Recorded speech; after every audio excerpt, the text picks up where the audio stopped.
Alléluia. Restons debout, on lit Jean 3, 31 rapidement.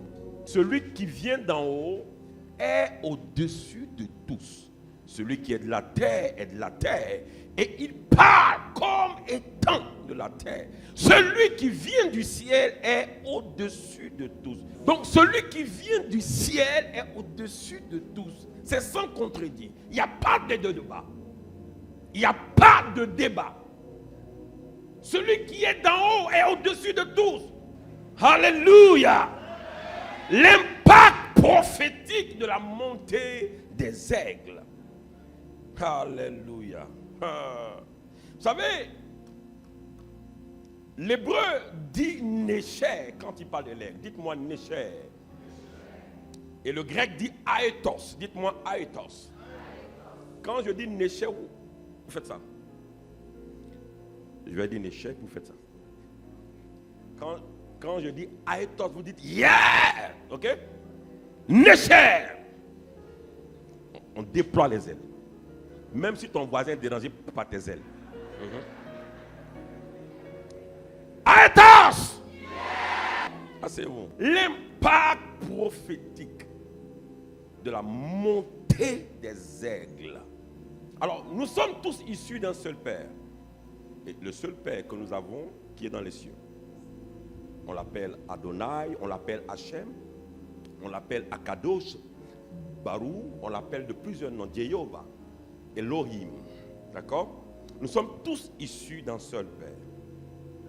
Nous sommes tous sortis de lui, nous avons été créés par lui.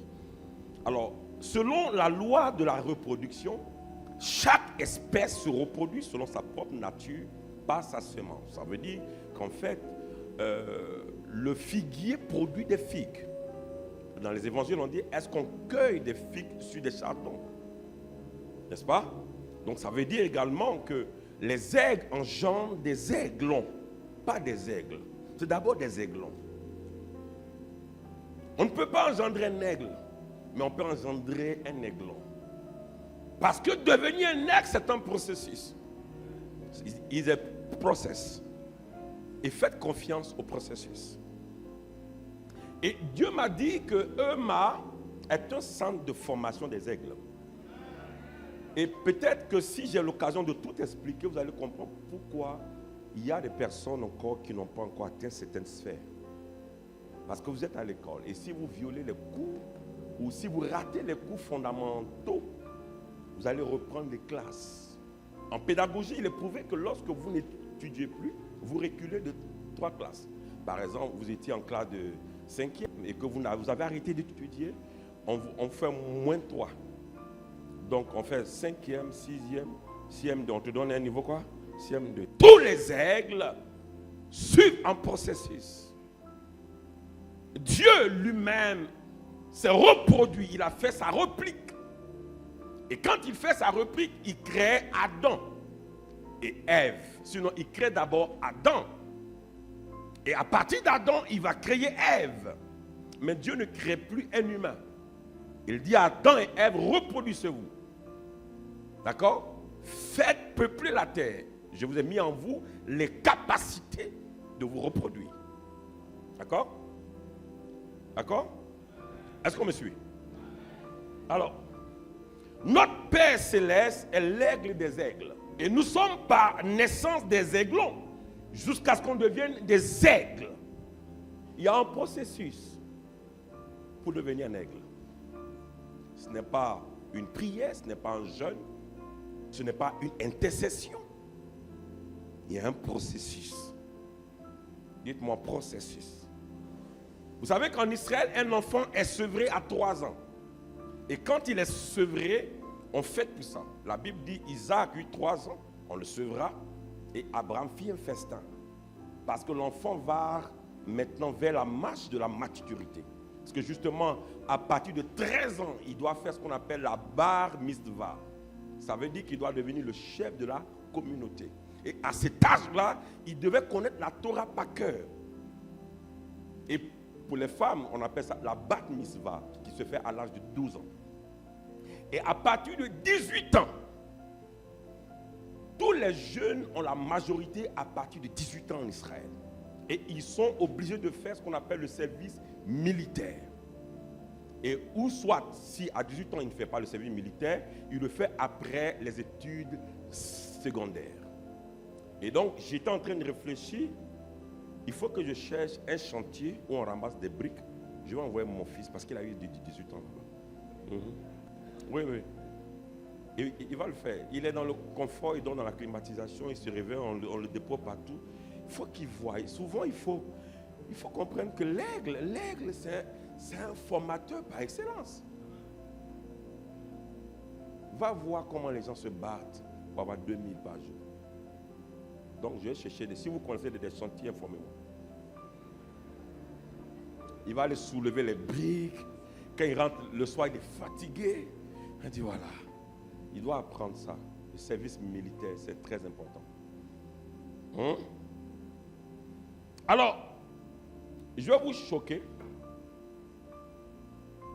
Est-ce que vous savez que l'aigle vient de quelque part? Selon vous, l'aigle vient d'où?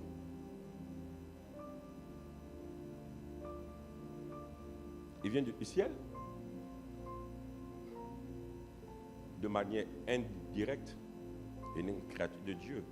Mais chaque créature a une origine, n'est-ce pas? N'est-ce pas? L'aigle fait partie de la production des eaux. Est-ce qu'on peut plaquer Genèse 1, verset 20? Dieu dit que les eaux produisent en abondance des animaux vivants et que des oiseaux volent sur la terre vers l'étendue du ciel. Dieu créa les grands poissons et tous les animaux vivants qui se meuvent et que les eaux produisent en abondance selon leur espèce. Dites-moi, l'aigle vient de l'eau. Dites-moi, l'aigle est une production des eaux. Le mot Néché est composé de 3 lettres alphabétiques hébraïques. Alors, c'est le Nun, c'est le Shin et c'est le Resh. Donc, à partir de ces 3 mots, vous pouvez savoir la nature d'un aigle. Donc, le Nun fait allusion à quoi? Au poisson. Le Shin fait allusion à la dent. Et le Resh fait allusion à la tête. Donc, vous savez que l'aigle, c'est un chef. D'accord? Mais c'est une entité qui opère dans le feu. C'est pour ça qu'on parle de dent. Parce que dans la dent, ou bien sinon, la dent est située dans la zone où se trouve le feu. Qui a déjà eu une douleur dentaire? Please, I'm sorry. Ok. Regardez. Le corps humain composé des 4 éléments de la création. On a la terre de la plante des pieds jusqu'à la hanche. Ça c'est un coup facile pour tous les prophètes et les hommes spirituels. Si vous connaissez ça, il y a des miracles que vous allez faire sans avoir fait des jeûnes. D'accord? Et l'eau, c'est tout le ventre. L'air, c'est toute la poitrine. Donc, là, de l'œsophage jusque-là. Mais le feu, c'est la tête. C'est que quand vous faites la fièvre, ça commence par où? Par la tête, ça chauffe, n'est-ce pas? Et comme la dent est dans la tête, c'est pour ça que quand vous avez mal à la dent, c'est une chaleur puissante. Elle est insupportable, la dent. En fait, vous serez prêt à tout payer pour tout médecin, dentiste qui peut venir à 1h du matin vous aider pour arracher ses dents. En fait, s'il est prêt à se réveiller son sommeil, je paye. Parce que je veux en finir. Quand il y a 1h du matin, il sera quelle heure? Fais le rang. D'accord? Donc, l'air opère avec le feu. Donc, le feu vient de quoi? De la lumière. L'origine du feu, c'est la lumière. C'est l'intensité de la lumière qui s'appelle le feu. D'accord? Asseyez-vous. Et l'aigle opère dans la dimension du poisson. Est-ce qu'on peut expliquer ça? Vous savez que l'ère du poisson a commencé depuis Jésus. Et après Jésus, nous entrons dans ce qu'on appelle l'ère du vaisseau, où la connaissance va augmenter à profusion. L'aigle n'est pas un animal dont on doit en parler à la légère. Et nous sommes à une conférence internationale, donc il faut traiter les choses avec précision. Aethos traduit l'aigle comme étant le symbole de l'être céleste, dont Jean l'apôtre et l'évangéliste, parce que Jean est évangéliste, le représente amplement. Alors, pour ce message, je vais vous présenter 3 personnages à partir duquel je vais vous présenter l'impact prophétique de la montée des aigles. On parlera de Joseph, on parlera de Moïse et on parlera de notre modèle par excellence, Jésus-Christ. Est-ce qu'on peut l'acclamer, s'il vous plaît?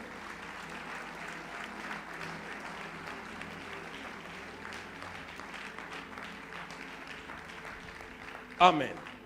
Avant d'aller plus loin, permettez que je parle un peu de la raison, le but pour lequel Dieu a créé l'aigle. Quand il créait l'aigle, à quoi est-ce qu'il pensait? Parce que si on ne comprend pas son but, vous savez que la Bible dit que Dieu a créé toutes choses pour un but, n'est-ce pas? Donc, quand il crée l'aigle, il y a un but. Ce n'est pas pour qu'il plane, non. Ce n'est pas pour qu'il vive dans les rochers, il y a un but. Et on va voir au plan écologique ce que l'aigle représente dans la nature, dans l'écosystème. Alors, l'aigle est un oiseau de proie. Donc, vous savez, un rapace, un prédateur vivant de manière solitaire. Ça veut dire que c'est un homme qui vit très seul. Et il n'héberge personne.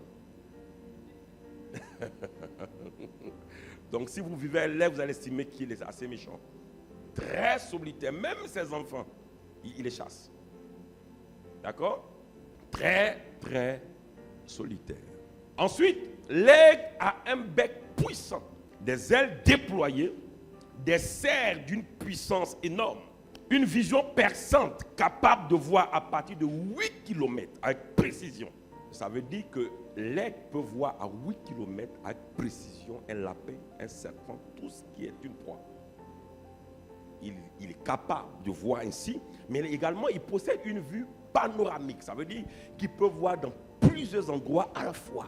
L'aigle a un régime alimentaire particulier. Il ne mange que la viande fraîche et du sang chaud. Il ne mange pas des cadavres. Très souvent, l'aigle est assimilé aux vautours. Ce sont les vautours qui mangent les cadavres. Les animaux déjà morts. Non. L'aigle, il tue lui-même et puis il mange. Mais il boit plus qu'il ne mange. C'est pour ça qu'il n'est pas gros. Mais il est puissant. D'accord? Contrairement au lion qui est son frère. N'est-ce pas? Mais le lion lui mange assez de chair. Il boit le sang. Mais l'aigle, par contre, lui, boit plus de sang. Donc, si tu es un aigle, tu es un buveur de sang. Non, si tu ne me réponds pas, on ne prêche plus. Dis, je suis un buveur de sang. Vous savez, quand Jésus prêchait ça, mais ses disciples disent, mais attends, est-ce que ce gars-là, on peut le suivre? Attends, tu as bien commencé ton affaire, même affaire de Messie, on ne te croit pas trop. Tu es venu l'affaire de manger, bon non, on s'en va. La Bible dit que certains de ses disciples l'ont quitté pour ça. Et comme on est en ligne, je sais qu'il y a des gens qui ne se sentent pas à l'aise, on dit non, ils boivent du sang. Oui, oui. Dites-moi le sang et la chair. Vous savez pourquoi? Christ est qui? La parole. N'est-ce pas? La parole faite chair. Vous savez que dans le tabernacle, il y a un endroit qu'on appelle le lieu saint, où on déposait ce qu'on appelle les pains de proposition. Et après cet espace, on trouve le lieu très saint, où on apporte quoi? Le sang. D'accord? Lorsque le pain est brisé, qu'on fait la fraction, qu'est-ce qui se passe? Lorsqu'on brise une chair, lorsqu'on vous blesse là, on voit le sang. Mais c'est 2 étapes. La parole chair, c'est le logos qu'on trouve dans le lieu saint. Mais la parole réma ou dabar, on le trouve dans le lieu très saint. Et l'aigle, lui, laisse le lieu saint. Il ne reste pas longtemps là. Il va habiter dans le lieu très saint.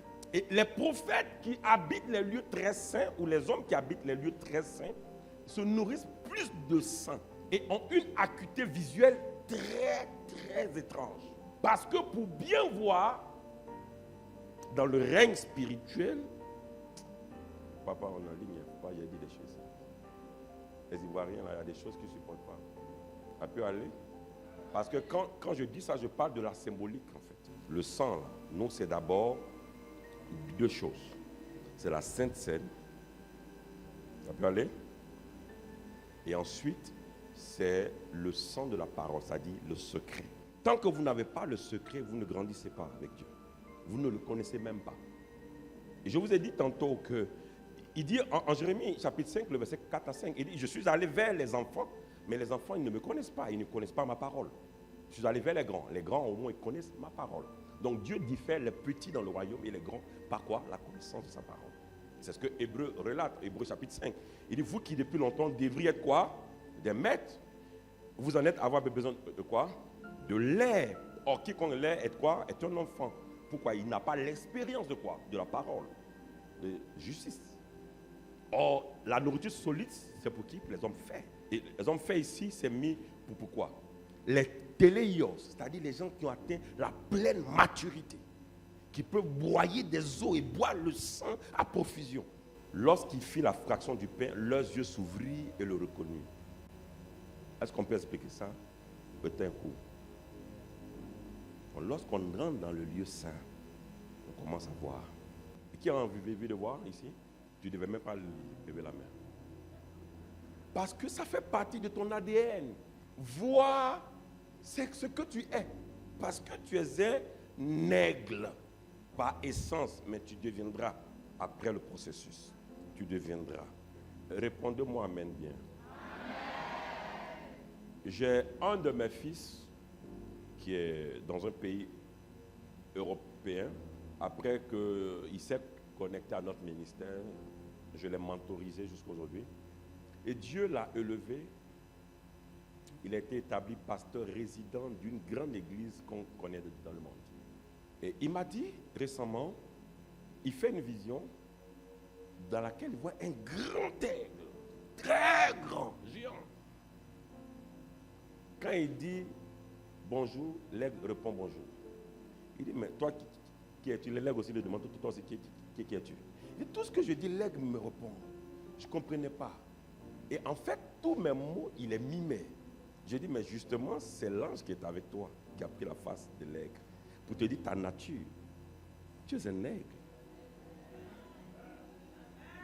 Et après cette vision, on lui envoie un cas compliqué en vision. Et une autre soeur de l'église voulait venir l'aider. Il dit, non, ça ce n'est pas encore de ton niveau. Parce que le cas qu'on m'a envoyé là, ça demande beaucoup plus de profondeur. Dites-moi aigle et aiglon. Encore?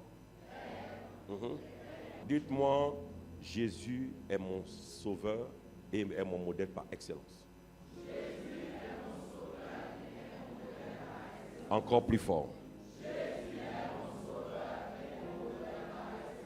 Amen. Asseyez-vous.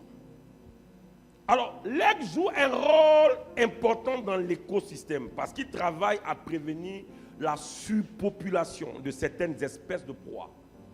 Ça veut dire quoi? L'aigle a été créé pour qu'il n'y ait pas trop d'espèces, trop d'animaux de proie. Son rôle, c'est de les manger. Dieu dit, il faut que tu arrives, tu manges ces gars, tu les broies. Pourquoi? Parce que ces animaux de proie peuvent créer un déséquilibre des ressources alimentaires. Et ils peuvent créer la détérioration de notre monde. Ils peuvent envoyer des esprits, des maladies par-ci, par-là. Donc le rôle de l'aigle, c'est de s'assurer qu'il y ait l'équilibre. Mange-les. Au plan spirituel, l'aigle est un prophète qui agit comme un libérateur. Et qui a le pouvoir de protéger ce qu'il a délivré. Osée 12, verset 14. Par un prophète, Israël fut sauvé. Par un prophète, Israël fut gardé. Donc l'aigle agit comme un libérateur. Dites-moi libérateur. Dites-moi protecteur. Alors, la montée des aigles est traduite par leur mode de vie face au vent. L'aigle vole dans la tempête et c'est là qu'il déploie ses ailes. C'est la signification des temps difficiles. Il est le seul oiseau possédant cette capacité à opérer dans les grands vents. Ça veut dire que, en fait, l'aigle ne vole pas et on ne le voit pas tout le temps. Ce n'est pas un moineau. Ce n'est pas un pigeon. Ce n'est pas un autre oiseau. C'est un oiseau rare qui se présente rarement au monde. D'accord? Il ne se déplace que lorsqu'il y a des vents importants. Il se déplace que lorsqu'il y a une proie à arracher. Amen ou pas?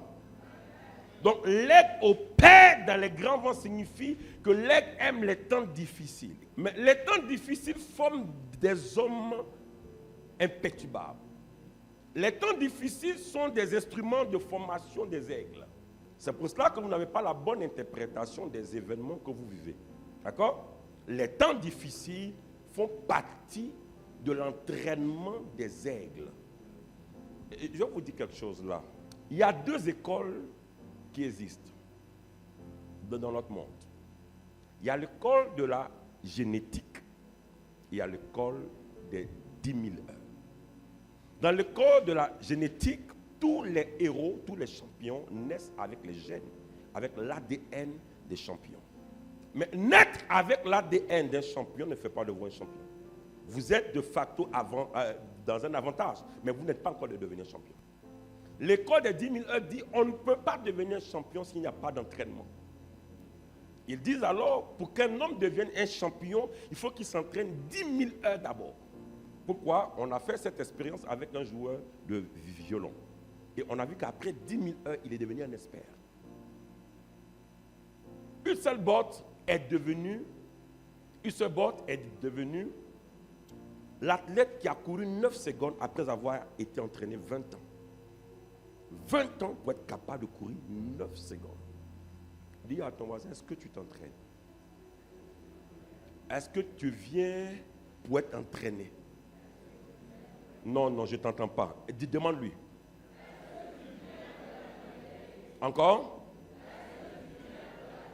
Alors, je parle de Joseph parce que Joseph est le personnage qui a vu d'avance ce que Dieu allait faire avec lui et ce que Dieu allait faire avec Israël. Joseph a commencé à s'exprimer à partir de 17 ans. Mais Joseph est un aigle. On a dit que l'aigle vit 80 ans. Joseph est le seul roi qui a connu 80 ans de règne. Il monte au trône à 30 ans, il meurt à 110 ans. Mais pour que Joseph arrive au trône, il y a eu 13 années. On parle de la bar mitzvah. Il a été entraîné là-bas. Dieu ne lèvera pas un aigle qui n'a pas été entraîné. Je suis désolé, vous n'allez pas gagner la terre pour Christ si vous n'avez pas été entraîné. Jésus est Dieu, mais il a pris 3 années pour former des apôtres. Il y a des aiglons qui sont en retard sur leur croissance parce qu'ils refusent d'être entraînés. Il y a un retard de croissance. Quand les gens entrent dans les loges, ils sont entraînés pendant un certain temps pour être capables d'apparaître dans ta maison et de te faire du mal. Un aigle a la capacité de faire des choses qui dépassent le commun des mortels. Mais parce qu'il n'a pas été entraîné, il est resté un aiglon. J'ouvre ici une parenthèse. Qui sait qu'il est né de nouveau ici? Il n'est pas sûr qu'il est né de nouveau. Mais il n'a pas tort. Il n'a pas aussi tort. Écoutez-moi bien. La plupart des prédicateurs prêchent la nouvelle naissance, faisant croire que lorsque vous acceptez Jésus, vous êtes né de nouveau. C'est une erreur. C'est une erreur. La nouvelle naissance est un processus. Mais le même médecin est là, non? Lorsque une femme est enceinte, elle a quoi ici? En son ventre. Un œuf, c'est quoi? Embryon, fœtus, et après, un bébé. Alors, mais il existe là, dans le ventre, mais il n'est pas encore né. N'est-ce pas? Mais il vit. Il vit, non? Il vit dans le sein. Il est venu à Christ. Il est venu en Christ. Il existe, mais il n'est pas encore né. Donc, il n'a pas accès au monde extérieur. C'est pour cela que Jésus dit, si tu ne nais de nouveau, anathème, d'en haut, tu ne peux pas voir. C'est pour cela que quand l'enfant naît, on lui met quoi? Des colis dans les yeux. Parce que là, il est entré dans le monde où il doit voir. Donc, la nouvelle naissance, c'est un processus. Mais c'est lequel des processus? Qu'est-ce qui donne l'évidence que quelqu'un est né de nouveau? La nouvelle naissance, c'est le produit du Saint-Esprit. D'accord? Mais ça se passe comment? Si tu ne nais de nouveau à nos thèmes, tout à l'heure on a vu, celui qui est d'en haut est supérieur à ce qui est de la terre. Mais celui qui est de la terre parle comme étant des gens de la terre. Quand Dieu nous a envoyés comme des aigles, c'est pour apporter une libération sur la terre. pour apporter la délivrance et la libération, mais pour cultiver sa culture sur la terre. Ça commence par son langage, le bec de l'aigle, sa manière de parler. La certitude que quelqu'un est né de nouveau, c'est qu'il a été lui-même engendré dans la parole. Écoute ça d'abord. Le signe qui fait qu'il est né de nouveau, il a une soif accrue de la parole de Dieu.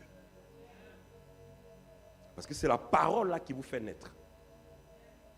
Il dit à tous ceux qui l'ont cru, à tous ceux qui l'ont reçu, elle leur a donné de devenir enfants. Donc quand la parole vous a engendré, il y a un sentiment qui se produit en vous. Je veux manger la parole. Et vous mangez quelle parole? La parole du lait. On vous appelle là un bréfos, c'est-à-dire un nouveau-né. Vous buvez d'abord le lait. Après, vous devenez un népios. Népios veut dire quelqu'un qui ne sait pas parler, qui parle négativement. Ça ne va pas. Papa, depuis moi je suis à Emma, je ne comprends pas ma vie. Ça, c'est les népios. C'est juste un signal qui ne sait pas parler. Paul dit, quand j'étais un enfant, je parlais comme un enfant.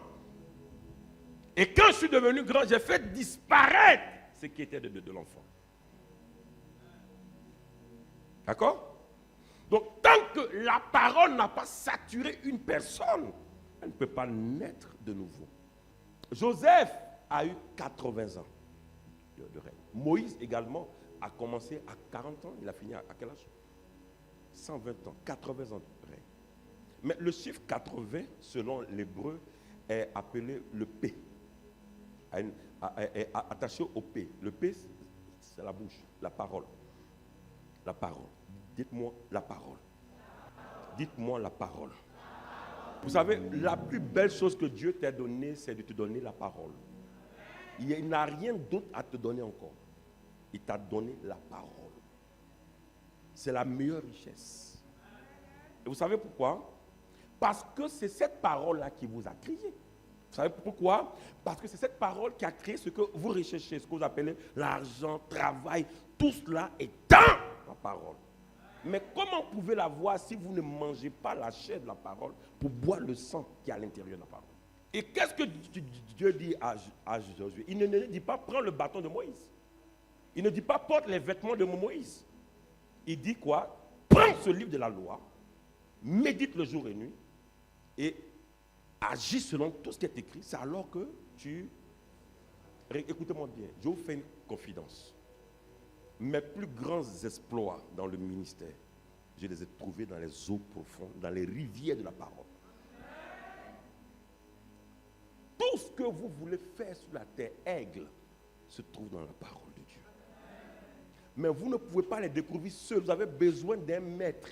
Et vous avez le bonheur d'avoir le maître qui m'enseigne. Il y a une académie pour les aigles. Il y a des leçons que tu dois apprendre. J'ai dit à des francs-maçons, mais vous êtes trop petits. Ce qu'on vous a appris là-bas est trop léger. Daniel était à Babylone le patron des sorciers. On a établi le patron des magiciens. Parce que la science dans laquelle il marchait était trop élevée. Pourquoi? Parce qu'il avait atteint ce qu'on appelle la parole saturée. Et la parole saturée, c'est quoi? Sophia. Dieu dit, quand j'ai créé l'homme, je lui ai donné une nourriture. L'homme ne vivra pas seulement que de pain, mais de quoi? Quand on dit vivre, c'est quoi? C'est dépend d'elle. Donc, le petit déjeuner, parole. À midi, parole. Le goûter, parole. Le dîner, parole. Saturé. Un tel homme, la parole se révèle à lui. C'est là que vous commencez à vivre ce qu'on appelle les apparitions. S'il y a un prophète en ligne, un prophète qui commence à faire des heures, des veillées de méditation, commence à former ses yeux pour voir. Et sa sensibilité à accéder au monde spirituel. L'œil voit à partir de la lumière qui entre dans ses yeux. N'est-ce pas? En science. C'est pour cela qu'il est interdit de lire dans le noir. Parce que quoi? Parce que quoi? Ça affaiblit votre vue. L'œil a besoin de lumière. Il dit, ta parole est une lampe à mes pieds, une lumière sur mon sentier. Mais il dit encore, la révélation de ta parole m'éclaire. N'est-ce pas? Mais en d'autres versions, il dit, tes paroles sont une porte qui laisse entrer la lumière et qui me donne de l'intelligence. Je vous pose la question. Pourquoi Jésus dit à Pierre, va pêcher un poisson? Tu vas prendre l'argent à l'intérieur.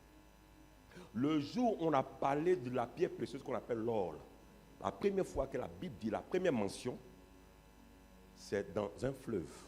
Est-ce que je peux dire ça en ligne? J'ai envie de te montrer pourquoi il allait pêcher. Parce que toutes les richesses que vous cherchez, Dieu les a cachées dans les eaux. Donc si je cherche de l'argent, je sais comment commander dans le monde spirituel. Parce que dans les 4 éléments, l'eau est en première position.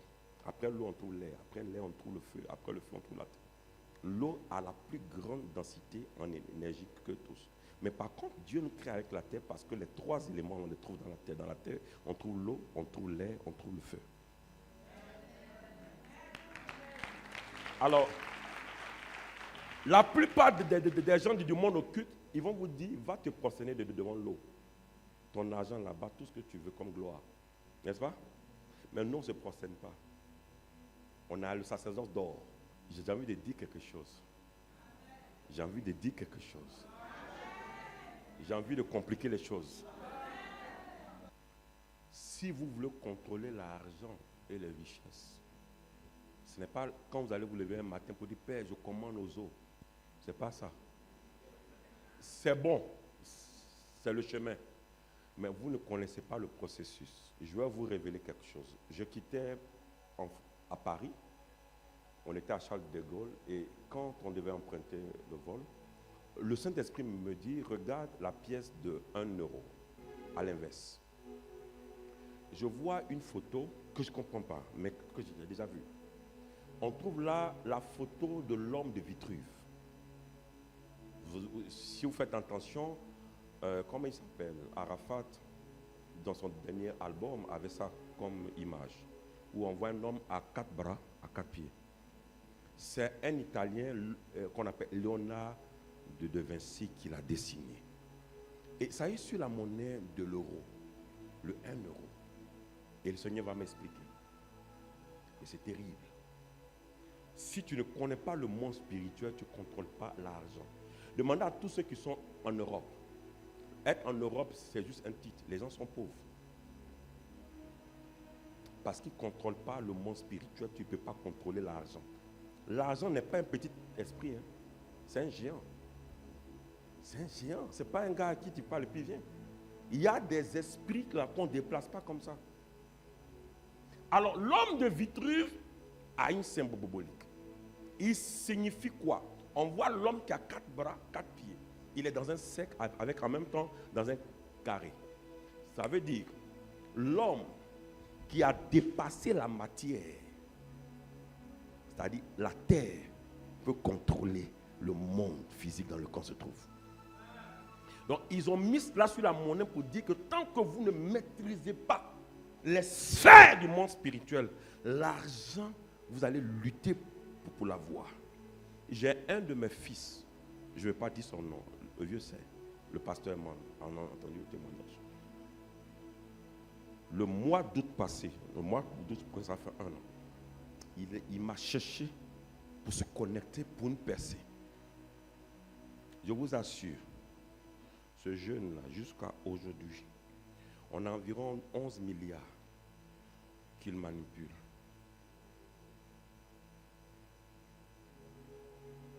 C'est-à-dire environ 1 milliard par mois.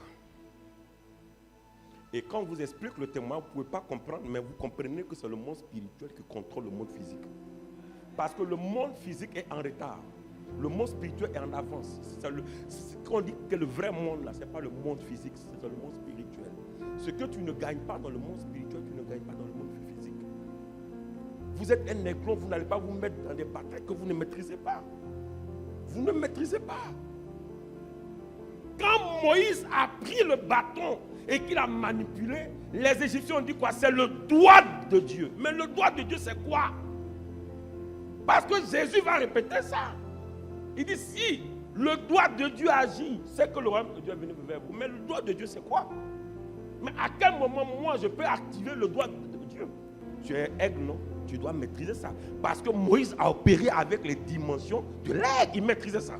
Maintenant, le secret, c'est quoi? Comment un païen Moi, j'ai vu une dame importante dans ce pays qui est venue me voir. Elle m'a dit, pasteur, j'ai vu le diable en face. Je suis allé voir un monsieur qui a fait une manipulation. Il a fait apparaître le diable vis-à-vis. Mais les femmes, elles sont fortes, les femmes. Et ce monsieur a fait quoi? Il a fait apparaître de l'argent dans une valise.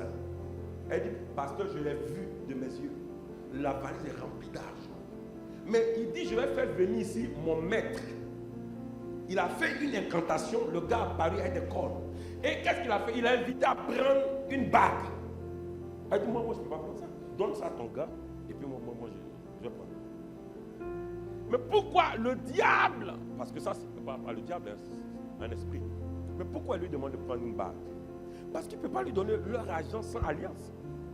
Il y a quel contrat entre toi et moi? Pourquoi? Parce que c'est les alliances et les pactes qui font garder l'argent longtemps. Vous ne savez pas ça? Il dit, je traiterai avec eux une alliance pour rendre durable mes faveurs. S'il n'y a pas d'alliance, ça ne dure pas. Tu peux avoir une percée aujourd'hui et puis tu peux connaître la galère après. Il y a une alliance qui conduit quelqu'un à opérer dans une dimension d'argent et de finances incroyable. Alors l'homme de Vitruve veut dire que l'homme qui a dépassé la matière contrôle le monde. Et ce dessin est symbolisé par le chiffre 1000 et qui est lié au 8 renversé. Et le 8 renversé, c'est quoi? L'infini. Et le Seigneur me dit, allons-y voir ensemble. On va chez Abraham. Quand Dieu fait alliance avec Abraham, il dit chaque 8e jour, il doit faire quoi? Circoncise un mâle, n'est-ce pas? Après sa naissance. Ça sera quoi? Le signe de quoi? De mon alliance. Il dit alors, Abraham, je te bénis à quoi? C'est dans le même chapitre. Il dit, Abraham, je te bénis à l'infini. Il dit, les enfants du monde ont découvert qu'en fait, pour contrôler l'argent, il faut aller traiter une alliance pour aller dans la prospérité. Parce qu'ils connaissent la loi de l'infini. Et c'est le chiffre 1000. Et chaque fois que Dieu parle de son alliance, il dit, je ferai si sur 1000 quoi? Générations. Chaque fois qu'on parle de grande prospérité, on dit, il a offert 1000 holocaustes. Le chiffre 1000, c'est pourquoi? C'est pour rappeler une alliance. On ne fait rien dans le hasard. Un professionnel dans le monde spirituel, il ne tape pas pour autant. Ma fille, tu peux contrôler les choses. Tu peux. Emma, répétez-moi Amen. Amen. Encore. Dites-moi Amen encore. Vous savez, l'impact prophétique de la montée des ailes, c'est par là que je finis rapidement.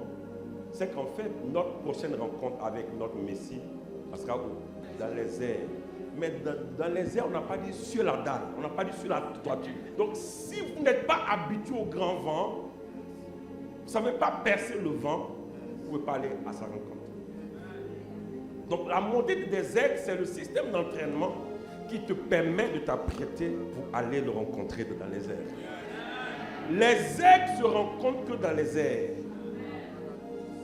Et c'est dans les grands vents et dans les temps difficiles. Et nous sommes dans les temps difficiles parce que nous sommes dans les temps de la fin. La Bible dit, selon les prophéties, selon l'eschatologie, dans les derniers temps, il y aura des temps difficiles. Et l'aigle, c'est son domaine, mais quand les temps sont difficiles, c'est là qu'il prospère. C'est là même qu'il fait plus de gains. Il gagne plus quand les temps sont difficiles. Un chrétien qui est ici, qui quitte l'église parce que les temps ont été difficiles, est un enfant et qui n'a rien compris. Chaque fois que tu as échoué, il y a une raison qui te concerne toi. Tu dois te poser la question, qu'est-ce que je n'ai pas fait? Ou qu'est-ce que je ne connais pas qui fait que j'ai tapé pour toi ici? Est-ce que vous pouvez croire que Dieu peut faire des choses mais impensables? Quelqu'un va te donner 5 milliards, quelqu'un facilement. Tu n'es pas son parent, tu ne connais pas. Est-ce que tu as envie de régner? Jésus revient bientôt, non? N'est-ce pas? Il y a enlèvement bientôt, non? Mais avant que Joseph ne soit enlevé, il a connu quoi? Le règne. Le règne. Ou pas? Et Jacob est venu trouver Joseph en Égypte ou dans le règne. Jacob, c'est qui? C'est Christ qui est venu parce que ses fils règnent en Égypte. L'Égypte symbolise quoi? La terre, le monde. Donc le retour de Jésus doit nous trouver dans le règne et pas dans l'abaissement. Quelle serait la gloire de Jacob de venir trouver son fils en prison en Égypte? Quelle serait la gloire de Christ de venir trouver ses enfants dans l'abaissement, dans le ridicule? Et quand on veut parler des gens qui mendient, on parle des chrétiens, mais ce n'est pas normal. Les gens, ils font des manipulations et en quelque temps, il y a de l'argent qui apparaît dans leur portefeuille, dans les valises. Pourtant, eux, ce sont nos petits. Qu'est-ce que nous, on ne connaît pas qui fait que ça ne marche pas? C'est que l'aiglon n'a pas suivi tout le coup. L'enlèvement, c'est pour dire. L'impact prophétique veut dire l'effet indélébile qui va impacter, c'est-à-dire qui va nous suivre dans le futur. C'est que les aigles sachent monter. Un aigle doit savoir monter et savoir descendre, remonter. Un aigle doit savoir monter. Je n'ai pas eu le temps de tout expliquer parce que je ne peux pas l'expliquer en une heure. Ça ne peut pas. Un aigle doit apprendre ça. Dites-moi amen. Dis, je monte et je monterai. Et je m'assierai. Et je dominerai. Et je régnerai. Alléluia. Un aigle doit maîtriser ça. Quand on étudie la vie des aiglons, c'est qu'ils ont peur de voler. Ils ont peur de ça. On les entraîne pour tout ça. Si tu n'as pas été entraîné à la gloire, tu ne peux pas être dans la gloire. Parce que dans la gloire, vous allez trouver des grands mystiques. Et vous êtes le plus puissant mystique, vous. Maintenant, vous êtes dans l'abaissement. Pourquoi? Je veux que tu te lèves avec moi. Qui est d'accord que on dise à tous les bâtiments du quartier, là, de la rue qui est là-bas, on rembourse leurs investissements des immeubles. On dit, ton bâtiment va combien? Donc 400 millions. On dit, tiens, sort. Toi, c'est quoi? C'est combien? 450 millions, on sort. Alors, cassez-moi tout ça. Détruisez-moi toute la cité là. Et puis, bâtissons un temple.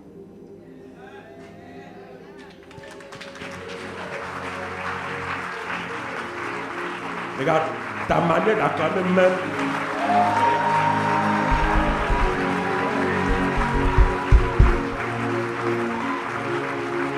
Acclame bien, acclame bien. Maros Kada Barabazo. Pendant que tu acclames bien, je veux que tu entends.